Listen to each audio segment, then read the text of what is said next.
हाय, कैसे हैं आप? अच्छे हैं ना? Okay, thank you. ये आपको एक्सपोनेंट ऑफ द पावर पर जो एक्सरसाइज 2 है, आपको exponent of the power part 2 जिसमें laws of exponent and power के बारे में बताया गया था। क्या? Laws of exponent and the power. आप उस वीडियो को अच्छे से देखे होंगे। इस एक्सरसाइज को सॉल्व करते वक्त उसे फिर से देख लेना जहाँ प्रॉब्लम हो। ये आपको एक्सरसाइज दे रहा हूँ, इसको आपको सॉल्व करना है और जितने भी लॉज हैं एक्सपोनेंट्स के, अगर आप अच्छे से केयर किए होंगे तो आपको प्रॉब्लम नहीं होगी। इसको सॉल्व करने में आप आसानी से सॉल्व कर लेंगे। तो चलिए देखते हैं एक्सरसाइज क्या है।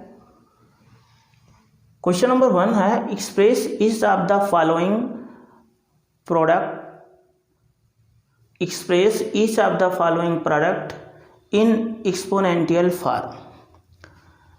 ये देखो, ये जो आपका जो है एक्सपोनेंशियल फॉर्म में ये भी है, एक्सपोनेंशियल फॉर्म में ये है, दोनों का मल्टीप्लाई किया गया है। आप मल्टीप्लाई करो और मल्टीप्लाई करने के बाद एक्सपोनेंशियल फॉर्म तक आते आते छोड़ दो। ये सिंगल जो है एक्सपोनेंशियल फॉर्म हो जाए। इसको भी ऐसे मल्टीप्लाई करो, आंसर देखो, इसको भी मल्टीप्लाई करो, इसको भी। एक्सपोनेंशियल फॉर्म इट मीन्स जैसे आपका ये आपका 2 रेज़ टू द पावर 5 आया, ये एक्सपोनेंशियल फॉर्म तक आ गया। अब इससे ज़्यादा आपको सिंपलेस्ट फॉर्म में नहीं लाना है। ये 2 रेज़ टू द पावर 5 का सिंपलेस्ट फॉर्म क्या हो जाएगा आपका? 2 multiply by 2 multiply by 2 multiply by 2 multiply by 2, यानी 2 इंटू 2 कितनी टाइम्स? 5 टाइम्स। तो ये जो आपका हो जाएगा ये सिंपलेस्ट फॉर्म हो जाएगा। आपको जो इवेल्युएट करना है और इवेल्युएट और सिंप्लीफाई में आपको एकदम सिंपलेस्ट फॉर्म तक सॉल्व करना है। यानी आपका जो इंटीजर आए और जो रेशनल नंबर आए वो एकदम सिंपलेस्ट फॉर्म में हो, पर इसमें एक्सपोनेंशियल फॉर्म तक आते आते यानी x raise to the power n, यानी जो एक्सपोनेंशियल फॉर्म के बारे में आपको बताया गया तो वहाँ तक आते आते छोड़ देना। तो आप इसका मतलब समझ गए होंगे कि इस एक्सपोनेंशियल फॉर्म को कहाँ इसको कहाँ तक सॉल्व करना है और कहाँ ला के छोड़ना है, और इन दोनों को एकदम सिंपलेस्ट फॉर्म में क्या करना है? ला देना है। आप इसको देख रहे हो, इस सबको एकदम सिंपलेस्ट फॉर्म में सॉल्व करना है, चाहे इवेल्युएट वाला जो है मतलब क्वेश्चन हो, चाहे सिंप्लीफाई वाला। तो आप इसे सॉल्व कीजिएगा। फिर find the value of x in each case. अब आपको गाइज एक फार्मूला हमने बताया था, x raise to the power m equal x raise to the power n, बताया था ना? आप देख लेना। यहाँ देखो, ये दोनों रेशनल नंबर एक्सपोनेंशियल फॉर्म में दिए गए हैं। x रेशनल नंबर हो सकता है, इंटीजर भी हो सकता है।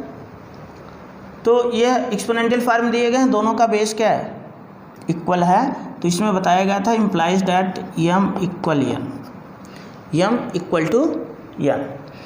m equal to n means इनका पावर क्या हो जाएगा? अगर बेस इक्वल है तो पावर क्या हो जाएगा?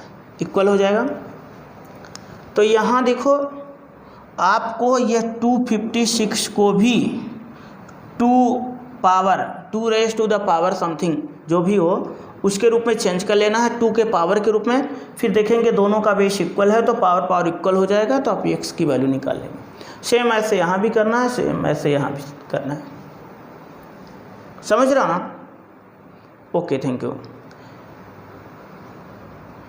ऐसे ये भी है, इसका भी बेस इक्वल कर लेना, इधर का मल्टीप्लाई करके बेस इक्वल कर लेना, बेस इक्वल होगा तो पावर इक्वल होगा, तो x की वैल्यू आप फाइंड कर लेंगे। सेम यहाँ भी ऐसे 256 का 4 के बेस में एक्सपोनेंशियल फॉर्म बनाएंगे, तो 4 के बेस में एक्सपोनेंशियल फॉर्म में इसे लाएंगे तो दोनों का बेस इक्वल हो जाएगा, तो यहाँ पावर इक्वल हो जाएगा। कर लेंगे ना।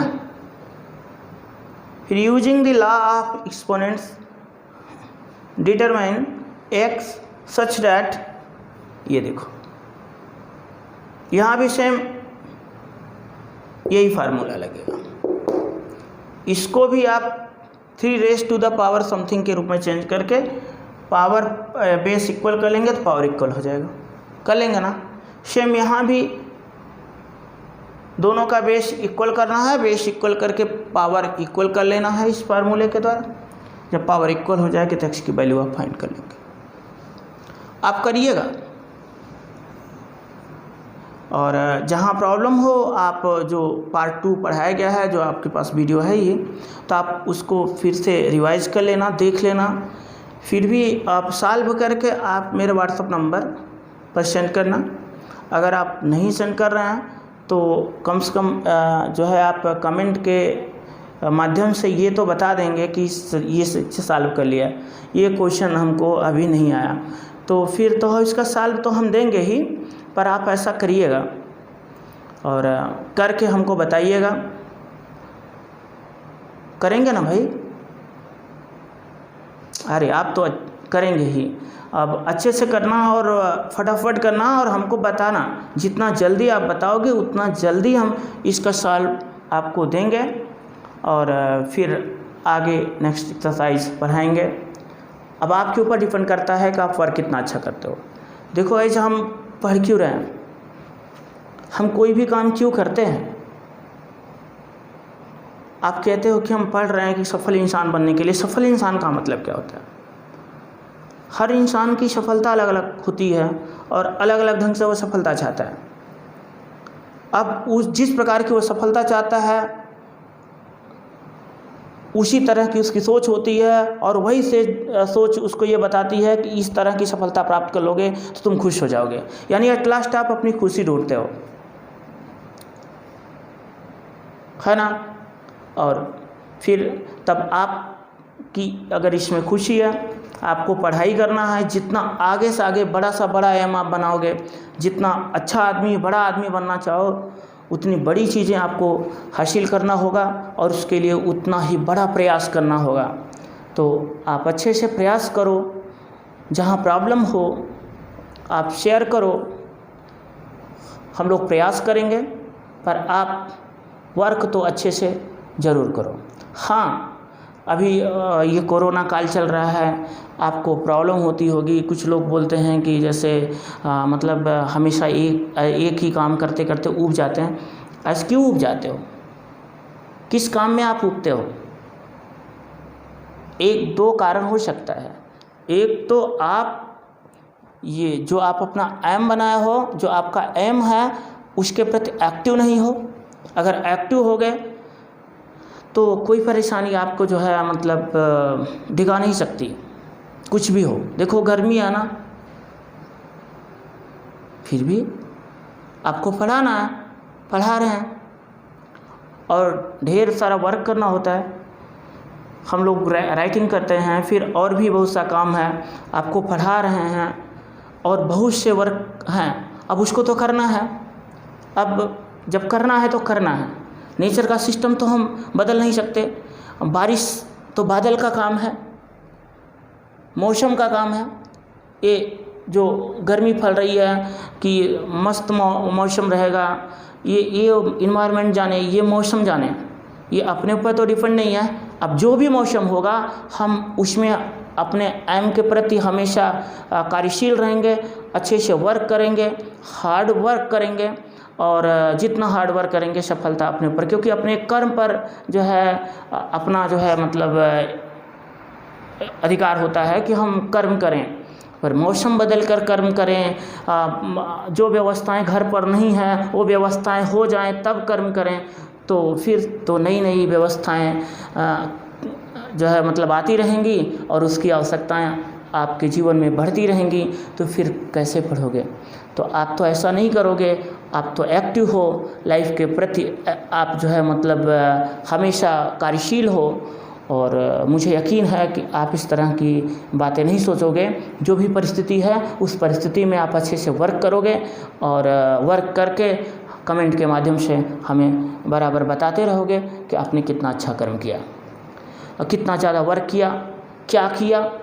और आप डेली आप नोट करके जो है फाइल पे ये करो कि आज अपने लिए हमने ये किया, आज हमने अपने एम को प्राप्त करने के लिए हमने ये चीज़ किया। आज जिस चीज़ से मैं बोर होता था, जब गर्मी पड़ती थी तो मैं पढ़ नहीं पाता था, फिर भी आज गर्मी में मुझे परेशानी फील हुई, फिर भी मैं इसको निगलेक्ट करके अपना वर्क किया। बगैर वर्क किए गर्मी का कोई बगैर वर्क किए मैं नहीं उठा, चाहे कितनी भी गर्मी पड़ी, कैसी भी परिस्थिति रही। हाँ, और आप एक चीज़ ये भी जानो कि बहुत से मनोरंजन के साधन हैं। आप तो अच्छे लोग हो, बच्चे हो, आप अच्छे से कोई अच्छा सा गेम जो इस कोरोना काल में अच्छा हो उस हिसाब से आप उस गेम को करो। जैसे देखो हम लोग हैं, अभी कोई वर्क करते करते अभी फ्लूट बजाना होता है, फिर जो है मतलब एज अ राइटर हम लोग सिंगिंग करते हैं, राइटिंग करते हैं, स्टोरी राइटिंग करते हैं, सोशल एक्टिविटीज़ की बातें थिंक करते हैं और स्पिरिचुअलिटी के बारे में थिंक करते हैं। बहुत तरह की बातें होती हैं। तो इस तरह से अपने माइंड को एक शार्प ढंग से एक्टिव किया जाता है। हमारा माइंड एकदम शार्प हो, और इसके लिए जो है हमेशा अपने माइंड को किसी न किसी अच्छे वर्क में लगाए रहो, और यही सबसे महत्वपूर्ण काम है। और हमें यकीन है कि आप ऐसा करोगे, और करके कमेंट के माध्यम से हमें बताते रहो। जो लोग अभी चैनल को सब्सक्राइब नहीं किए हैं वो सब्सक्राइब करके बेल बजा दो, वीडियो को शेयर करो और हमेशा खुश रहने का प्रयास करो। अगले नेक्स्ट वीडियो में फिर से मिलते हैं, तब तक के लिए बाय, थैंक यू।